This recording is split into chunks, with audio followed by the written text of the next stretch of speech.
Kia ora koutou katoa, everybody. Good morning, good afternoon, good evening, depending on where you are. My name is Abbie Dean. My title is Program Officer for the Global Geothermal Alliance that sits within the International Renewable Energy Agency. I'm coming to you from Abu Dhabi in the UAE, and I'm joined by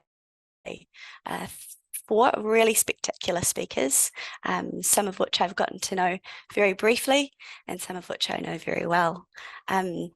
So our session today is titled Geothermal Across Borders, Global Perspectives and Development.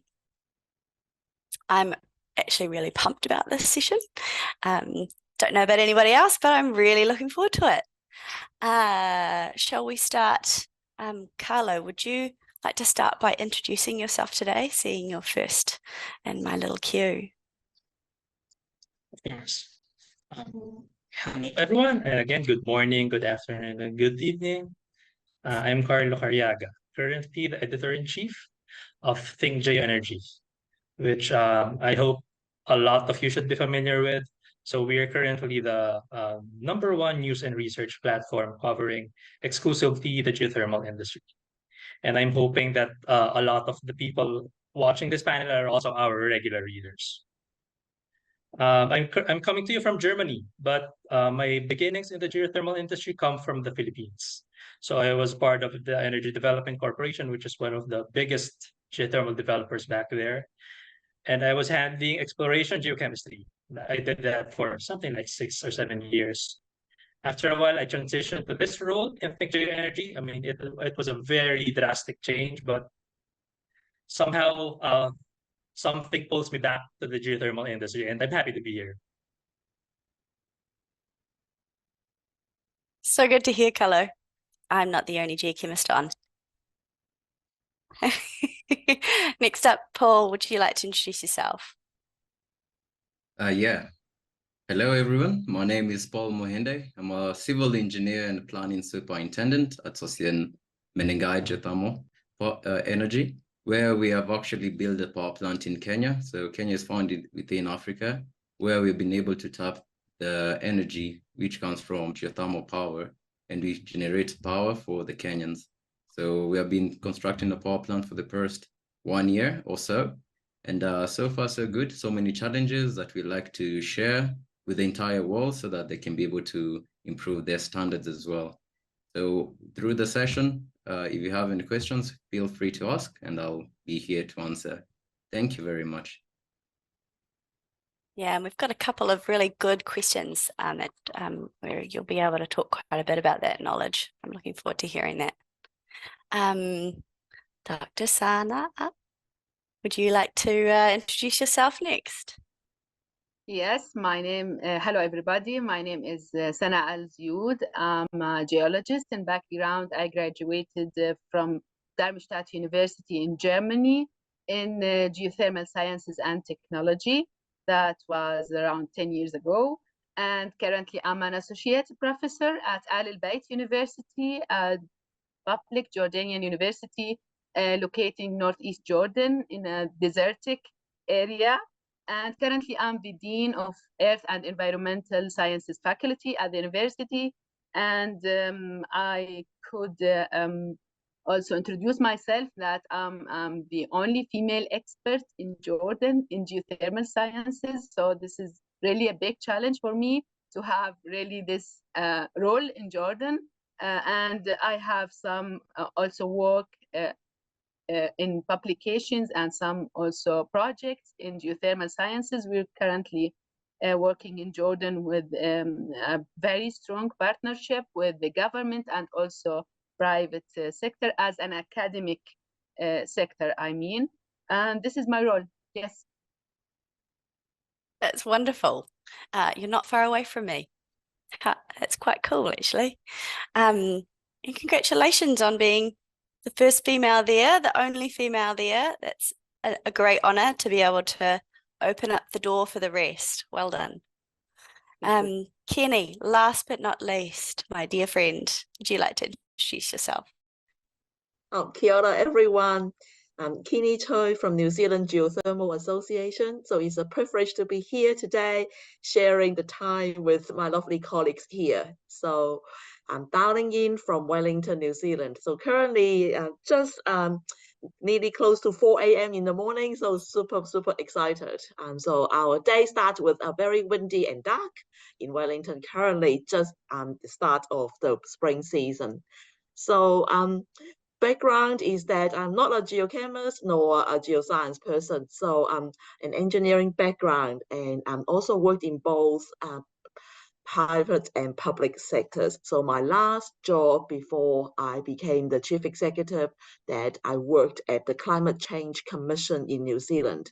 And I will be very honored to share some of the policies and some of the barriers that we see in the renewable and the geothermal sector. So thank you very much for having me today.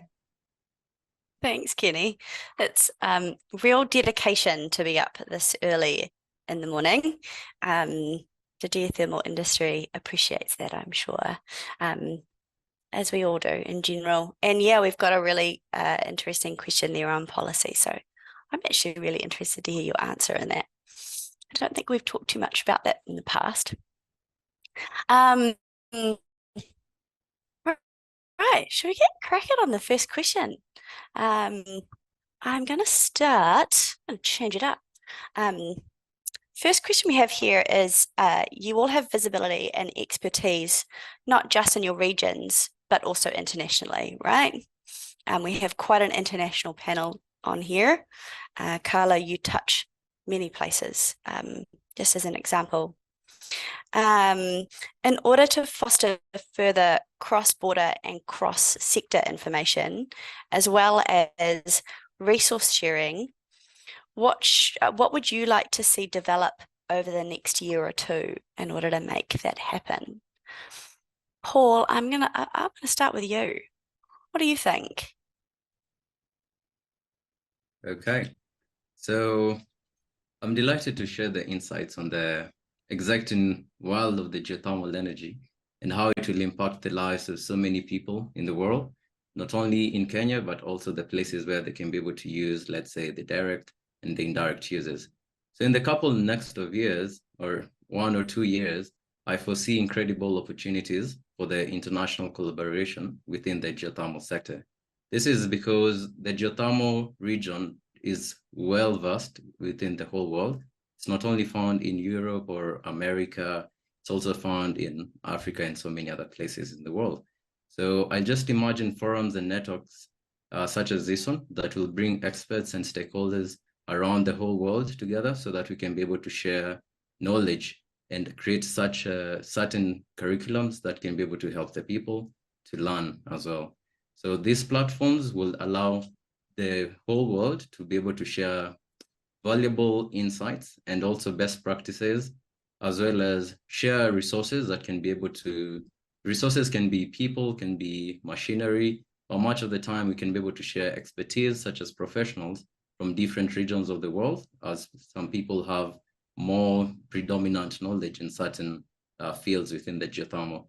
Not only that, we can also foster innovation and also make sure that we follow the sustainable development on a global scale as well. So this is what I see for the whole geothermal field in the next couple of years. So far, so good, as we have already started with the pivot, and we're hopeful. Thank you. Yeah, I think Kenya is a really interesting example of some cross-border work, that's starting to creep across the African continent, that knowledge sharing. It's just been really, it's been really encouraging to see from my perspective. Thank you. Sana, may I ask you next? Yes, sure, please.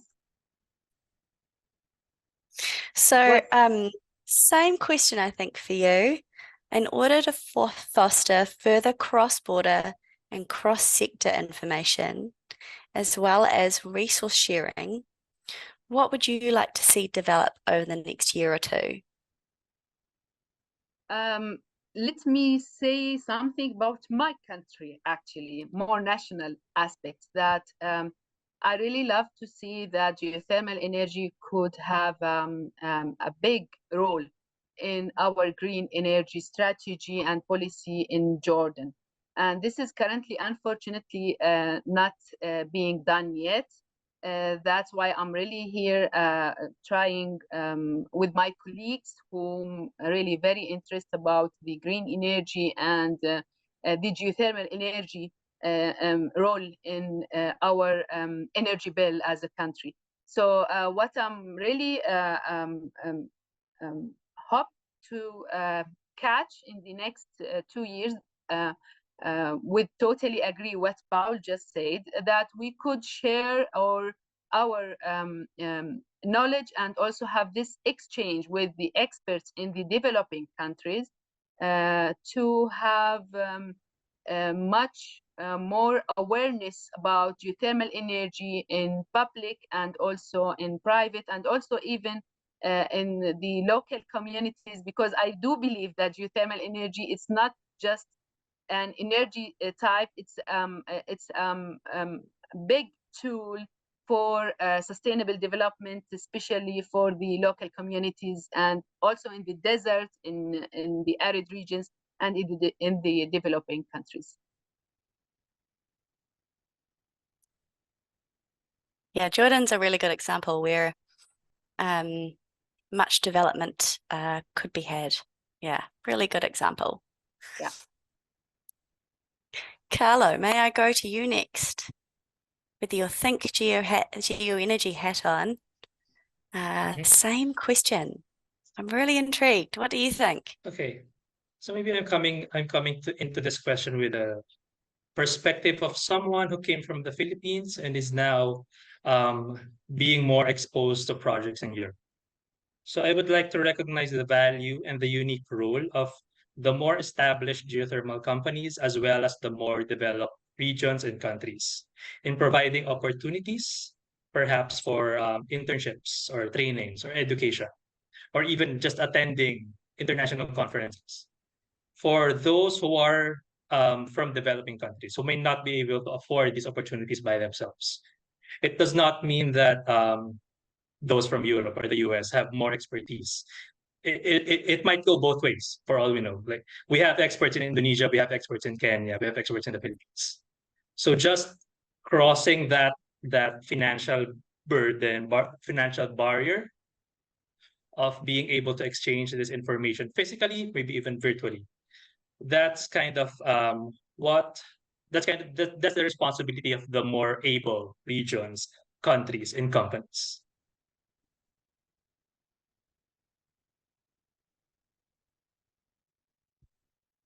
Yeah, it's interesting that you say that, especially around internships and youth. I think there's going to be a little bit of a focus there on that at the next World Geothermal Congress, so do watch out for that. Kennie, last but not least. Goodness. Oh, thank you. Thank you for the Question opportunity. for you. Thank you, Abbie. So when I reflected on the role that I currently held, I think there are a number of things that I have observed. So first of all, we all fall in love with geothermal. The people that we all talk to, this is cool people doing hot stuff. But whereas other adjacent or other industries perhaps not as well aware as what we do.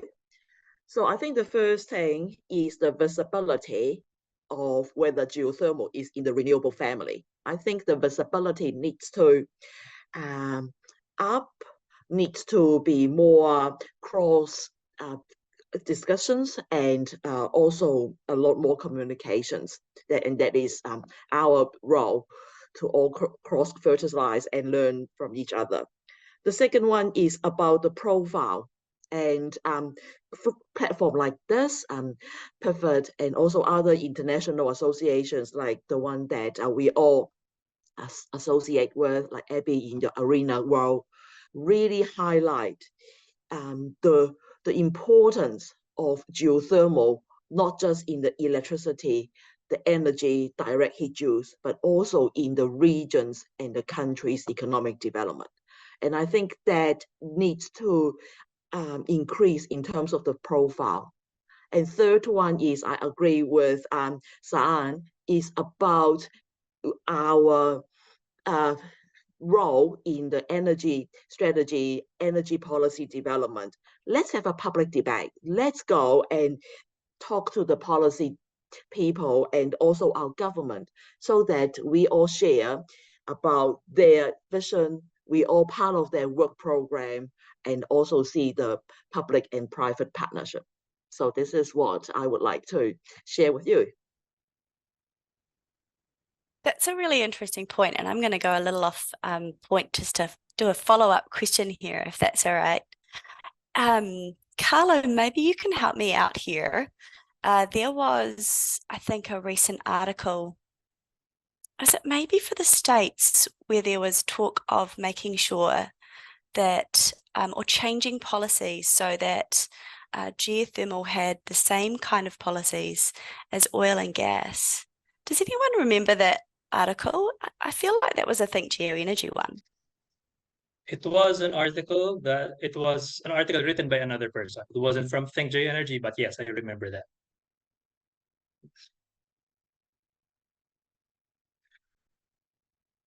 Do you have any thoughts? Does any of the other panels have any thoughts about perhaps controversially ensuring that geothermal has a similar policy structure to oil and gas? Are there any pitfalls to that? Well, that's kind of one of the biggest hurdles of geothermal development right now, right? Oil and gas has had decades of lobbying. So they have all these benefits in terms of streamlined permitting that geothermal currently does not have. So the problem, that particular example was for the US, but I think that's also the case for a lot of other countries. Basically, all other countries where we're actively trying to develop geothermal. So the problem is that it takes several months to a few years just for a single permit for a geothermal project, and it takes several permits to fully realize a project. So it also becomes a problem for funding, because you can't secure funding if you can't ensure that you're going to get the proper permits. But then also on the other side of that conversation are the pitfalls of streamlined permitting. So do we have to deal with environmental issues? Is there a risk of oversight? So this is something that the industry has to talk about, but then streamlined permitting is definitely something we have to work on. I wonder if that's perhaps a great example of cross-sector information sharing. That might be a really good one for the future for both oil and gas and geothermal, right? Thank you. I think I'm going to jump to a different question.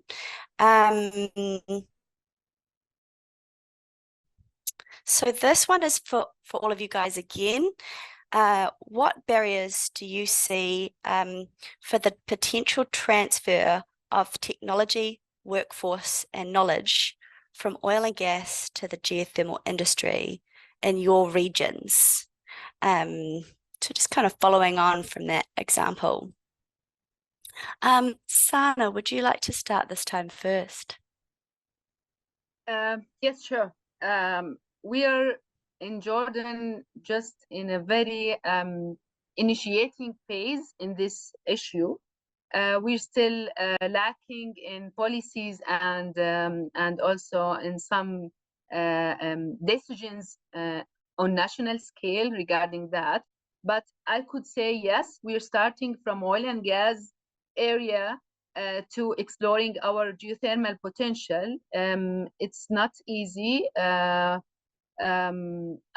could say the problem in Jordan that we do have some oil and gas exploration wells and also companies, and we do have some fields of oil and gas exploration, but still there is a lacking in connections between researchers, academics, private sector, and government. The government is very open to host all our questions as researchers and academics.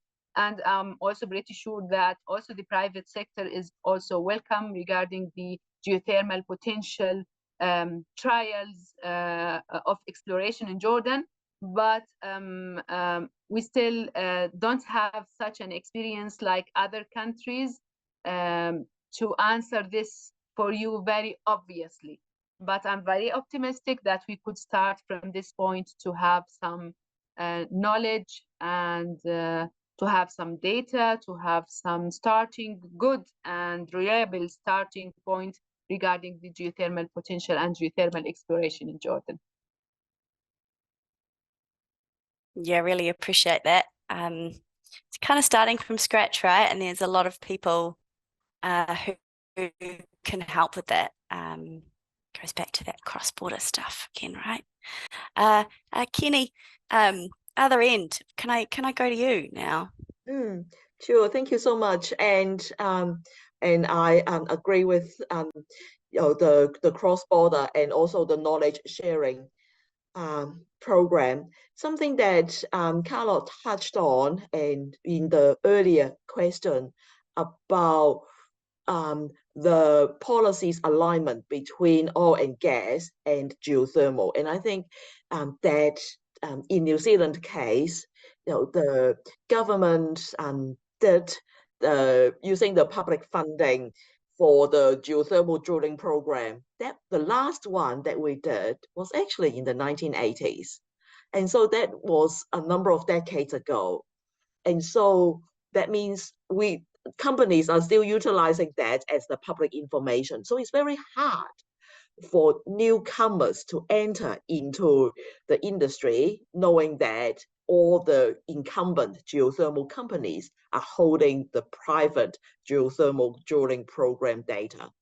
And that point about publicly available data and also sharing that, to me, that is one of the barriers. The other one that touch on is about the workforce. So there is maybe I am not entirely skilled or experienced to talk about the oil and gas industry, but it seems that we are quite nervous about the oil and gas people joining or being involved in the geothermal program. And so some of those perhaps perceptions, some of those perhaps about the skills itself. But you really come down to is how we work together, the partnership, the sense of achieving the decarbonization journey. And to me, that might be something that perhaps we can help each other out here.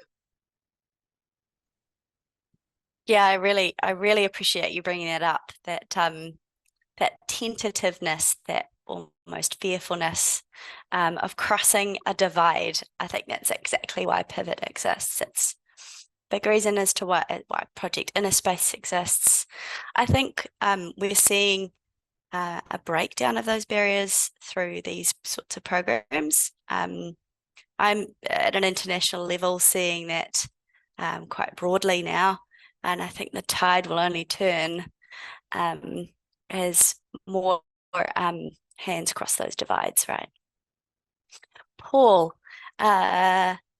same for you. What barriers do you see for the potential transfer of technology, workforce, and knowledge from oil and gas to the geothermal industry in your region, being Kenya and/or the African continent?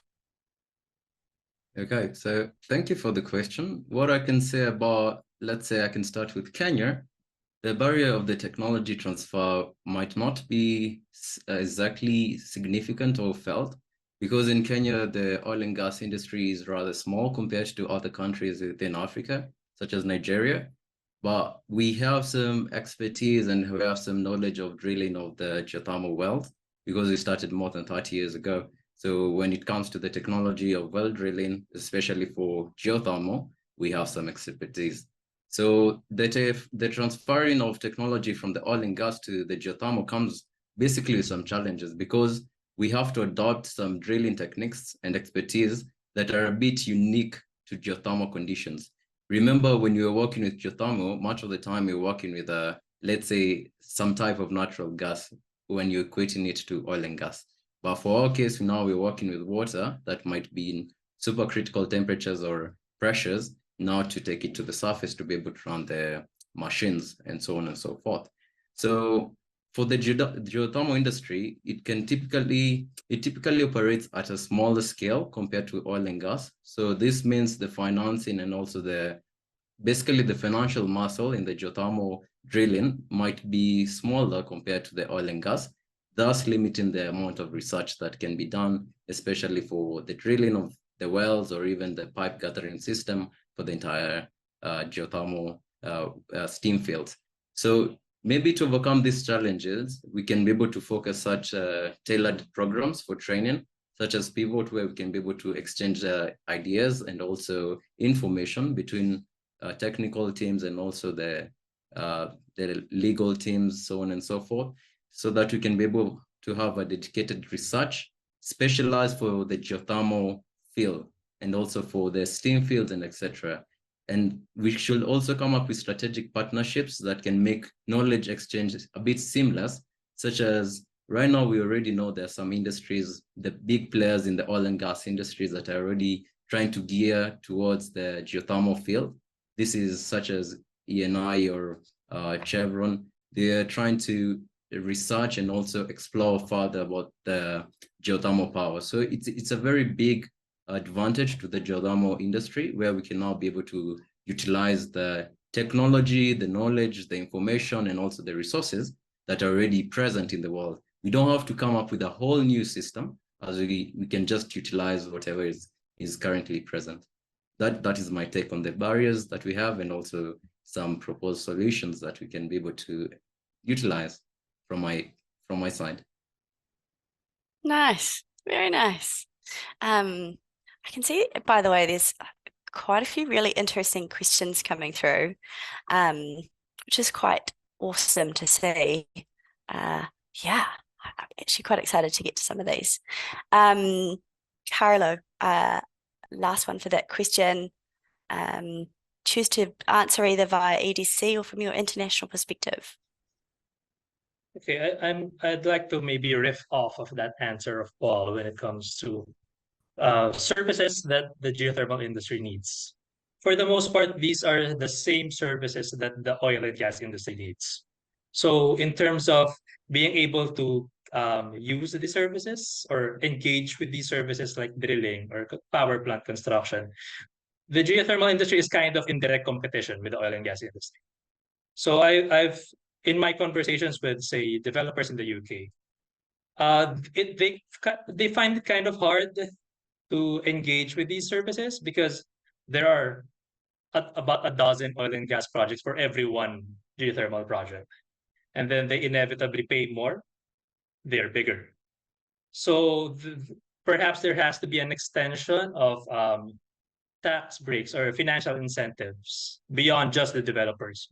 Perhaps this is something we have to extend to service providers, just so we have a level playing field with the oil and gas industry when it comes to engaging with services.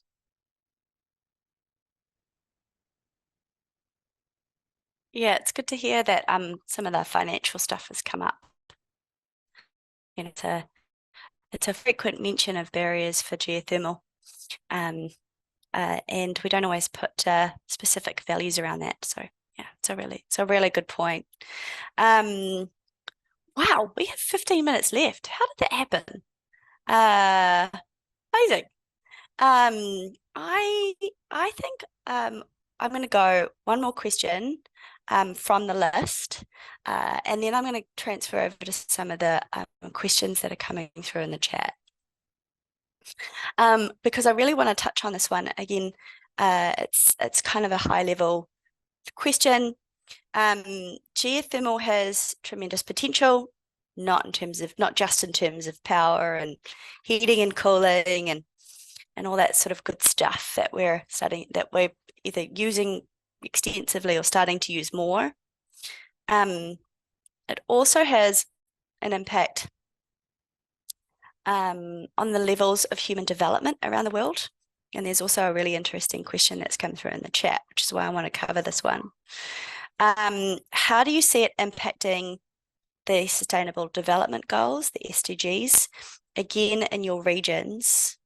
What are maybe one or two of those things, such as philanthropic investment or development bank support, or publicity advocacy, that would supercharge the impact in your region?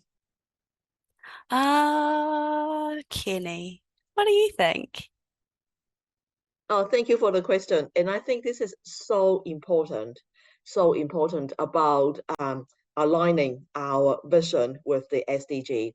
And a number of, we all know that it's touched on the decarbonization goals, but increasingly, what I am seeing is one of the SDG goals that we are all more aligned to is the gender diversity and also the capacity building, and acknowledging that we're still a long way to go. And we have got a really good example here with Dr. Sanya. And it's just really inspirational to see colleagues that are more aware of the SDG goal. And something that also really cognizant with me, especially touching on earlier about Carlo point about the fossil fuel subsidies and also the imbalance between subsidies from oil and gas and subsidies to geothermal in that international investments. So how do we mobilize the investment in the global scene to be able to have the technology ready, to have the skilled workforce, the knowledge that we are going to all go into this decarbonization journey? And so it's just really awesome and really fascinating to see examples and learn stories and share business cases with international people and also local communities about that. So I'm super pumped about the SDG alignments. So I hope that I've answered your questions. Nice. Yeah, I think you answered it more from like an international perspective, which is great, rather than a regional. There's some really good examples in New Zealand of Indigenous engagement as well, which really aligns with SDGs, like that you talk about diversity. Paul, what do you think? Yeah, so for my case, or from my side, I can say, first of all, I concur with Kenny when it comes to the carbon neutral market. As we already know that geothermal is one of the carbon neutral power sources that you already have. So if we try to align our investments in such a way that we can be able to utilize more of clean energy, we can be able to reduce our carbon footprint. So now to try to dive in exactly to the question that you've asked, although I understand it's rather large or rather wide, I cannot be able to tackle it fully. So the impact on the SDGs, basically the Sustainable Developmental Goals as a geothermal energy, we perfectly align with it. This is because it's not just about the power, but it's about also reducing the greenhouse gases emissions. Because the more we release or the more we emit, such as carbon in terms of carbon dioxide or carbon monoxide or H2S, the more we are trying to, or the more the ozone level or the ozone layer is being depleted, thus resulting to more increased rainfalls or higher temperatures on the earth. Not only that, we also stimulate the economic growth within the nations, as we are able to sell power at a cheaper price, and we can be able to build industries which can be able to produce commodities at a cheaper price, thus stimulating the economic development of a certain nation. We can also be able to provide clean energy access to underserved communities which are trying and they're struggling to pay their electric bills. So once we generate electricity at a cheaper tariff, we can be able to sell it at an affordable rate. So we perfectly align with the SDG number 7, where we are able to produce clean power to all the nations. Not only that, we can also supercharge this impact, as we must intensify the awareness campaigns so that people can be able to understand what are the goodness or what are the advantages that come while using geothermal. We can also secure development bank supports, as if somebody aligns with the SDG, such as SDG number 13, we can be able now to have a strong back support from the government or from back supports to give us financing, and also to be able to execute large magnitude projects in the geothermal industry. We can also attract private or philanthropic investments, which can be able to accelerate the global adaptation of the geothermal energy. And this one will help greatly to reduce all the high-level cost of geothermal and also the emissions that we are currently facing. Especially here in Africa, we can actually feel the big impact of the climate change. This one is much of the time resulting to the depletion of the ozone layer. But going forward, we have great initiatives planned for the whole world. Thank you. Nice. You touched on underserved and developing communities there. We've actually had 2 interesting questions come in around geothermal's impact in underserved communities, and another one on energy equity. So hopefully we've rounded out some of that. Carlo, any last thoughts around that question for you? I think both Kenny and Paul have answered like the big picture SDG goals that geothermal addresses, but I'd like to maybe focus on the value of geothermal as a means for alleviating poverty. So in a lot of countries, probably in say Southeast Asia, in Africa, we have geothermal projects that are located in very remote areas. So bringing in these large infrastructure projects provides jobs, provides livelihood for the local communities. And I think this is one of the biggest benefits of geothermal in terms of social acceptance. So aside from providing livelihood, the provision of power or heat in some of these areas also provides food security. So these communities are less dependent on importation of food from, say, the bigger cities. So this helps communities become more independent and helps in their economic growth.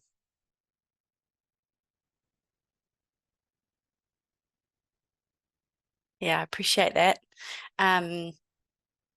Yeah, there's a number of SDG goals that we can hit, and for many reasons. I think often my observation is the geothermal industry takes it as a given, and we probably don't talk about it as well as we could and make it more obvious, right? That alignment with those goals, and that goes back to your point, Kenny, initially as well. Shall we go to a few more questions in the chat? Because we've had quite a few, I've tried to wrap a few into some of those questions. I'm going to probably, we've got 6 minutes left. What? Gosh, that time has flown. I really want to go to this question, which is a completely kind of different angle. Someone says here, it seems most geothermal startups are coming from Europe and North America. What is the startup ecosystem in other regions, maybe in your regions, or maybe one that you've picked out or seen that you're really inspired by? And could you share an example of what's either novel or an interesting business model, maybe just one example that you've seen that's super cool? Who've I not gone with first? Sana, shall I go with you first? I think I might have already gone first, but I'll go with you first. Fine.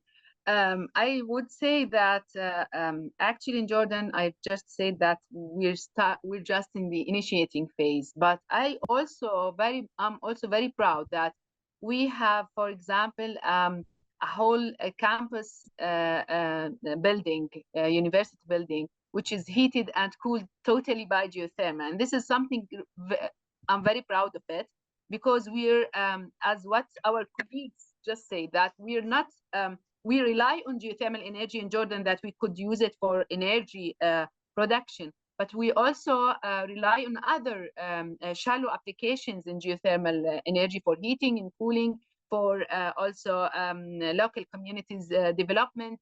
So what I'm really proud of it, that we have some small examples of what you've just said, that we have some small companies that working on heating and cooling buildings. We have another governmental building, which is the Higher Council of Science and Technology, one of the best research centers in Jordan, is cooled and heated by geothermal. And this is really very nice. As a developing country, we're starting in this area. So these are two examples where we've started as a small business in Jordan.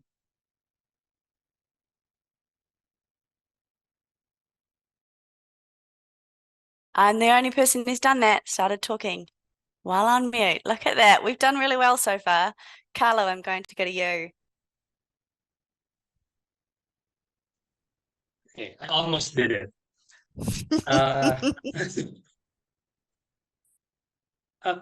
kind of disagree that most of the startups are in the Europe or North America. It just so happens that these startups are mostly placed on technology, and inevitably these startups get a lot of media coverage because they're novel technologies. But then you also have startups based in Southeast Asia, based in South America, in Africa.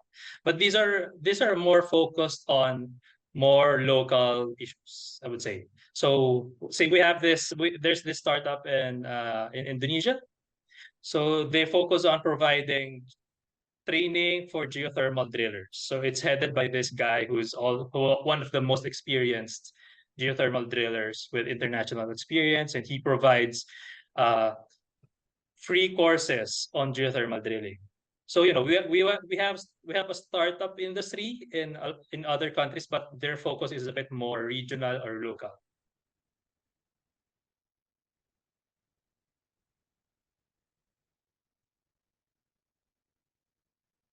That's kind of do agree with you as well, around the Europe and North America. I think that maybe just gets a bit more publicity in some way. I'm not sure.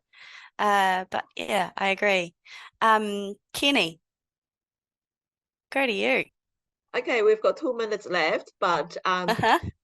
but this is such a lovely question. Thank you for the person who raised this. So pumped about just not relating to electricity direct heat use. And I think we have got a number of examples, as Abbie know, the intersection between indigenous knowledge and the Western knowledge, the study of microbial in the geothermal water, the CO2 reinjection back into the reservoir, and then also the drilling and the modeling tool. One of them I want to put a spotlight on is the minerals recovery in the geothermal fluid. And we all know that is where the gold is. So, and in the New Zealand example, yeah, and the example of Geo40 in New Zealand started a few years ago, and now going into international finance areas, going to raise capital and going to expand, and a number of the companies internationally also doing very similar work. And that really shows that is the value of geothermal, not just in the electricity or / energy sector, but also going into other minerals recovery and the circular economy. So this is really, really, thank you for the question. Love that. I'm sorry, we've got like a minute left. Paul, super quick, bang it out. What are you excited about there? Shall I go back to the previous question? Yeah, that'd be great. Okay, do you remember what it was? Yeah, I do recall. Yeah. What I can say for specifically Africa, yeah, the question is a really good question. But what we have to keep in mind is that this is a investment. It's a financial investment. It needs money.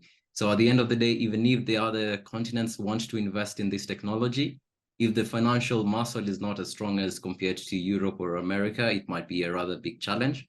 So it's not that the other countries are not working on it. It's just that the finances to do it in a bigger scale is not equitable to the other we've got continents. 2 seconds left. With that, I think we're going to wrap up. I'm sorry to cut you off, Paul. That was exactly a really interesting answer. Okay. With that, finished. I'm going to say thanks so much, guys. It was really interesting. Time flew. Really appreciated. Sharing your knowledge, sharing your mana as well, your inner power. Really appreciate that. With that, I think we're going to wrap up for the day. Thanks so much to everybody. No idea how many people turned up, but really appreciate those who did. Have a lovely morning, afternoon, or evening. Ka kite anō.